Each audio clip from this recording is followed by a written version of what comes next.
தமிழ் வலையொலி பக்கத்தினூடாக இணைந்திருக்கும் உங்கள் அனைவருக்கும் வணக்கம். முதலில் தலைப்புச் செய்திகள். சர்வதேச விசாரணை நிராகரிக்கப்படுகின்றமை இனவாத செயல், கஜேந்திரகுமார் எம்பி குற்றச்சாட்டு. உள்ளூராட்சி மன்ற தேர்தல் தொடர்பில் தேர்தல்கள் ஆணைக்குழுவில் கலந்துரையாடல். புதிய கணக்காய்வாளர் நாயகம் தெரிவு 22ஆம் தேதி நடைபெறும். சர்வதேச விசாரணை நிராகரிக்கப்படுகின்றமை இனவாத செயல், கஜேந்திரகுமார் பொன்னம்பலம் தெரிவிப்பு. பட்டளந்த விடயத்தில் சர்வதேச பங்களிப்பை பற்றி சிந்திக்கும் தற்போதைய அரசாங்கம் தமிழர்களின் இனப்பிரச்சினை தொடர்பான சர்வதேச விசாரணை குறித்து சிந்திக்க தயாராக இல்லை என தமிழ் தேசிய மக்கள் முன்னணியின் தலைவரும் நாடாளுமன்ற உறுப்பினருமான கஜேந்திரகுமார் பொன்னம்பலம் தெரிவித்துள்ளார். யாழ்ப்பாணத்தில் நேற்று நடைபெற்ற ஊடக சந்திப்பில் கலந்து கொண்டு அவர் இதனை தெரிவித்துள்ளார். சர்வதேச விசாரணை நிராகரிக்கப்படுகின்றமையானது முழுமையான இனவாத செயல் எனவும் தமிழ் தேசிய மக்கள் முன்னணியின் தலைவரும் நாடாளுமன்ற உறுப்பினருமான கஜேந்திரகுமார் பொன்னம்பலம் தெரிவித்துள்ளார். புதிய கணக்காய்வாளர் நாயகம் தெரிவு 22ஆம் தேதி. கணக்காய்வாளர் நாயகம் பதவிக்கு தகுதியான நபரை நியமிப்பதற்காக அரசியலமைப்பு சபை எதிர்வரும் 22ஆம் தேதி கூடவுள்ளது. இந்த பதவிக்கான தகுதியான ஒருவரின் பெயர் ஜனாதிபதியால் எதிர்வரும் சில நாட்களில் சபாநாயகரிடம் சமர்ப்பிக்கப்படும் என தகவல்கள் தெரிவிக்கின்றன. கணக்காய்வாளர் நாயகம் பதவியில் இருந்த WBC விக்ரமரட்ன கடந்த 8ஆம் தேதி ஓய்வு பெற்றார். தேசிய கணக்காய்வு அலுவலகத்தில் சிரேஷ்ட அதிகாரிகள் இருவர் உள்ள நிலையில் அவர்களில் ஒருவரை இந்த உயர் பதவிக்கு நியமிக்க வாய்ப்புள்ளதாக அறியப்படுகின்றது. இந்த கணக்காய்வாளர் நாயகம் பதவி இலங்கை அரசு சேவையின் மிக முக்கியமான மற்றும் உயரிய பதவிகளில் ஒன்றாக கருதப்படுகின்றது. அமெரிக்காவின் தீர்வை வரி தேயிலை தொழில்துறையை பாதிக்கும், இலங்கை தேயிலை ஏற்றுமதியாளர்கள் சங்கம் தெரிவிப்பு.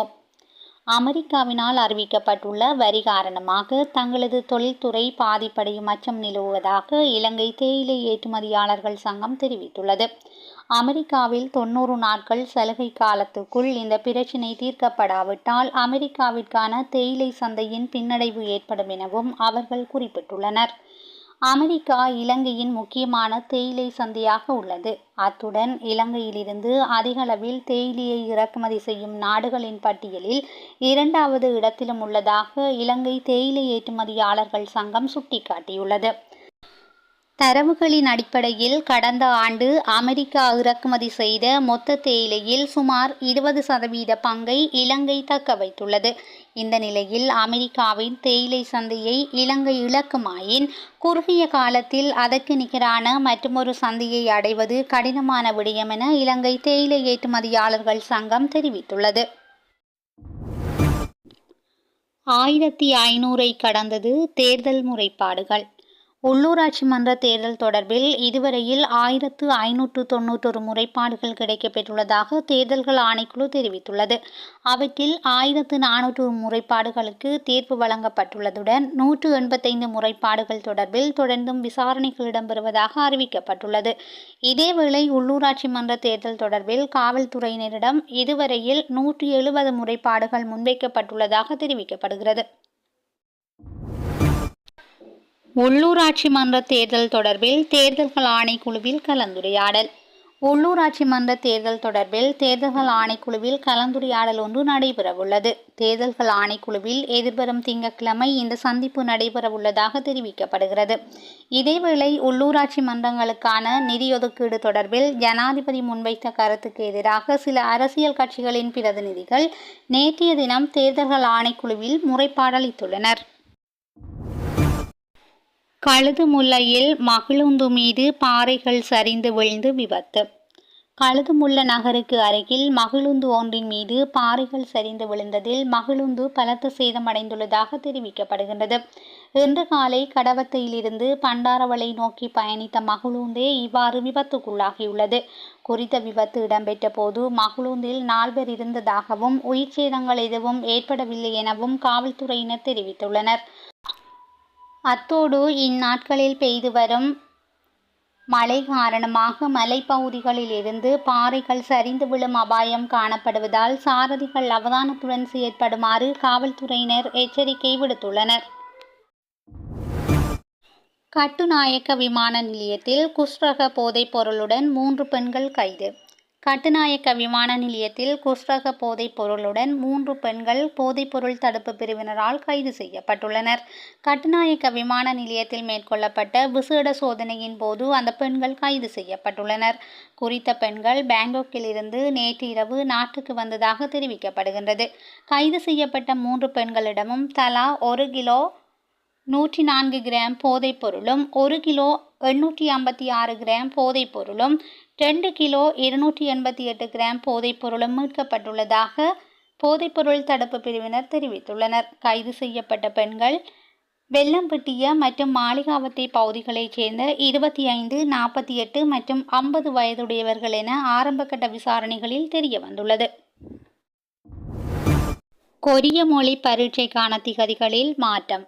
கொரிய மொழி பரீட்சைக்கான திகதி மாற்றம் குறித்து வெளிநாட்டு வேலைவாய்ப்பு பணியகம் அறிக்கை ஒன்றை வெளியிட்டுள்ளது.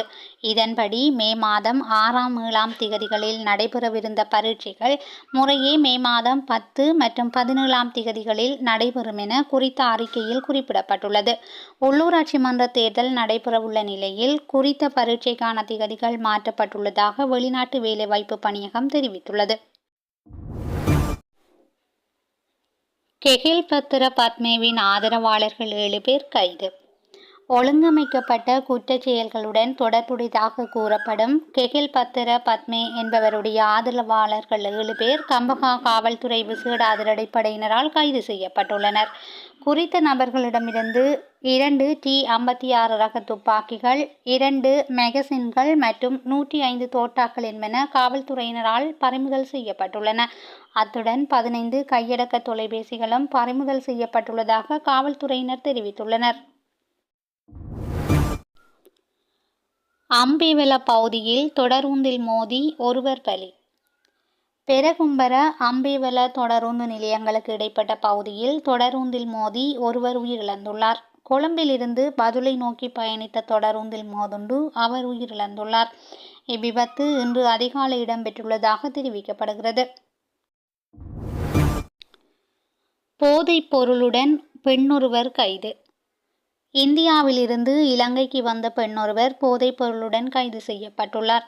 சுமார் 33 மில்லியன் ரூபாய் மதிப்புள்ள குஷ்ரக போதைப் பொருளுடன் இவர் பண்டாரநாயக்க சர்வதேச விமான நிலையத்தில் வைத்து கைது செய்யப்பட்டதாக விமான நிலைய சுங்கப் பிரிவினர் தெரிவித்துள்ளனர்.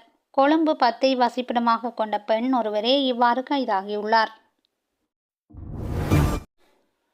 திரைசேரி உண்டியல்கள் தொடர்பில் இலங்கை மத்திய வங்கியின் அறிவித்தல்.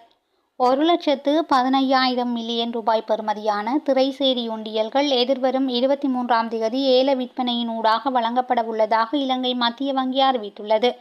இதன்படி 91 நாட்கள் முதிர்வு காலத்தை கொண்ட 30,000 மில்லியன் ரூபாய் பெறுமதியான திரைசேரி உண்டியல்களும் 182 நாட்கள் முதிர்வு காலத்தை கொண்ட 60,000 மில்லியன் ரூபாய் பெறுமதியான திரைசேரி உண்டியல்களும் 364 நாட்கள் முதிர்வு காலத்தை கொண்ட 25,000 மில்லியன் ரூபாய் பெறுமதியான திரைசேரி உண்டியல்களும் ஏல விற்பனையின் ஊடாக வழங்கப்பட உள்ளதாக மத்திய வங்கி அறிவித்துள்ளது.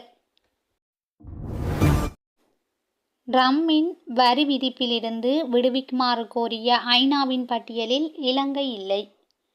அமெரிக்க ஜனாதிபதி டொனால்ட் ட்ரம்ப் விதித்த தீர்வை வரியிலிருந்து உலகின் வறுமையான மற்றும் சிறிய நாடுகளை விடுவிக்குமாறு ஐக்கிய நாடுகள் சபை அமெரிக்க ஜனாதிபதியிடம் கோரிக்கை விடுத்துள்ளது. இவ்வாறு அமெரிக்க வரி முறைமையிலிருந்து விடுவிக்க வேண்டும் என 28 வறுமையான மற்றும் சிறிய நாடுகளின் பெயர் பட்டியலை ஐக்கிய நாடுகள் சபை வழங்கியுள்ளது. அத்துடன் அந்த நாடுகள் தொடர்பில் பொருளாதார ரீதியில் அதிகமாக கவனம் செலுத்தப்பட வேண்டும் என ஐக்கிய நாடுகள் சபை சுட்டிக்காட்டியுள்ளதாக சர்வதேச ஊடகங்கள் தெரிவித்துள்ளன. எனினும் இந்த 28 நாடுகளின் பட்டியலில் இலங்கை உள்ளடக்கப்படவில்லை என மேலும் தெரிவிக்கப்படுகிறது.